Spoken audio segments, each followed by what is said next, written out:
Hello, happy Sunday. I hope you've had a wonderful week. Today's topic is about everybody needing support and help. That might seem like a no-brainer, but some of us are super independent and think we can do it all ourselves and don't need any help, and that's just not true. And I've been one of those people. So as an example, I'll use myself as an example. A lot of the times when something goes wrong for me or I uncover something I need to work on, because I've got the healing certificates and all the other stuff that I've learned and the coaching, and I think I can do this myself. And a lot of times I can. A lot of times I can, and a lot of times I do. But other times, no. Quite often we hit a brick wall or we just can't push any further and we're stuck in a state. And it's those times that I too reach out for help. I have recently been to see a healer to help me through what some of you know about. If you've been following me for a while or are friends with me, you'll know that in 2019 I uncovered a suppressed memory, and I went and saw a psychotherapist friend about it and did some healing work of my own about it, and thought I was doing really great until I started looking around me and realized no.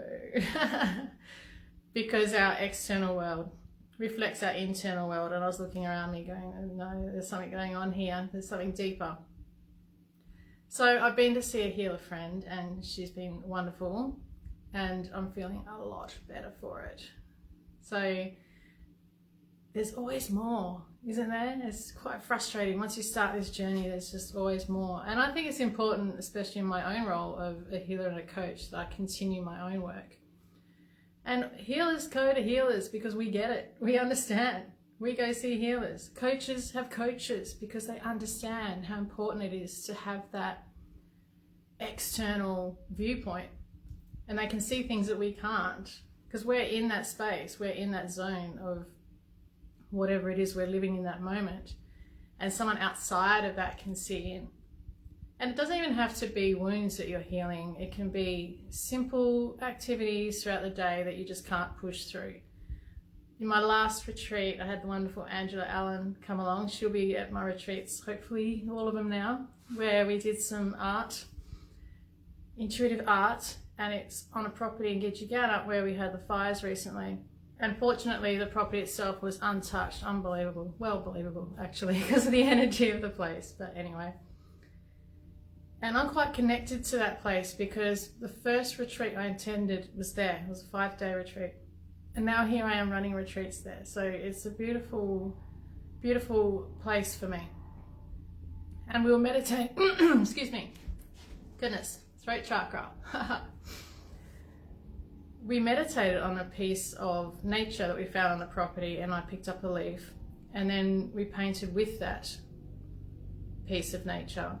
And while I was painting it, I got blue paint on my leaf, and I was just painting down, but because of the shape of the leaf it was sort of bendy and flowy, and I thought, oh, it looks like water, and I picked up a brush and I did white and I did yellow, and then I felt to do raindrops, and I started doing raindrops. I started doing the shapes. No, I apologise. I thought it was water and I thought it needs fish, so I started painting fish, but just the outline of the fish. And then I got this sideways Miss Jade in my head, and I turned the page around and it was in fact raindrops. And that made me think of the floods that Northam had after the fires. And I thought, oh, so I painted trees and fires. And then I said to Angela, I'm finished. And she had a look at it and she said, are you sure? Here's that block that I was talking about.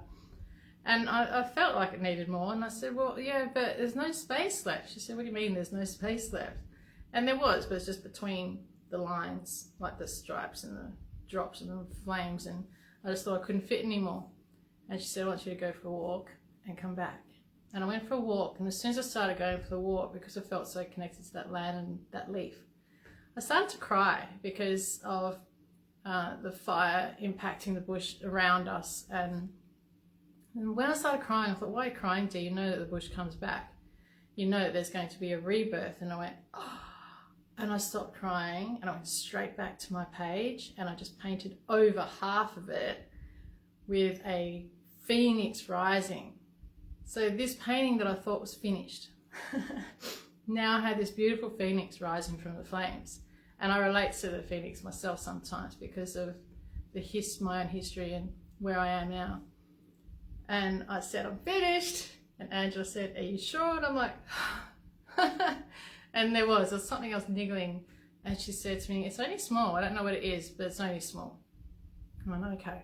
So I went off to the toilet and I came back. And as I was walking back, I realized that I needed a sun or something for the phoenix to be flying up to that's shining.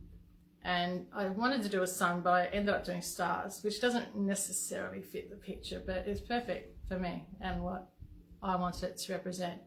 So it's the idea of the phoenix coming from the flames in the darkness and heading towards the light. And I would never have done that if Angela hadn't been there saying, there's more. Why are you stopping? Keep going. So I just wanted to share that story with you. I'll show you the painting in a second. So we all need support sometimes. Don't tough through things or stay stuck when you can get help. Even the most successful people in the world have coaches, go to hypnotherapists, have healers. King Arthur had Merlin. I'll show you my painting.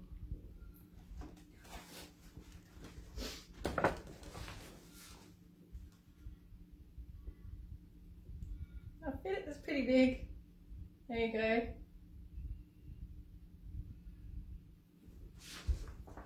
That would have been just rain on a fire with a few birds flying away otherwise. I'll see you next week. Bye.